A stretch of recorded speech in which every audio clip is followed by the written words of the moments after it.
1.5 फुटिया आ गया चोर, 1.5 फुटिया चोर, 1.5 फुटिया आम बेचने वाला वजीर आजम।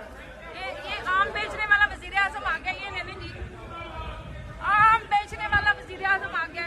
1.5 फुटिया, 1.5 फुटिया, ये देखें 1.5 फुटिया, ये देखें इंसानी हकूक की पाबंदियां हो रही है। 1.5 फुटिया बताता क्यों नहीं है?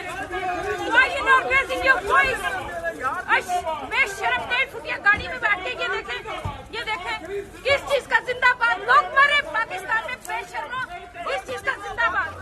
हम बात करो ना, बाहर निकलो। 1.5 फुटिया बाहर निकल, हाँ बाहर निकल। 1.5 फुटिया शहबाज शरीफ चोर, शहबाज शरीफ चोर, गाड़ी में बैठा हुआ चोर बेशरम फकीर।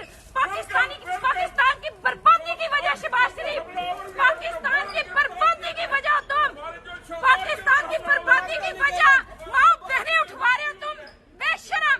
ये 1.5 फुटिया माई बहनें उठवा रहा है, ये पाकिस्तान की माई बहनें उठवा रहा है। ये 1.5 फुटिया, 1.5 फुटिया बेशरम ये गाड़ी में बैठे जा रहा है।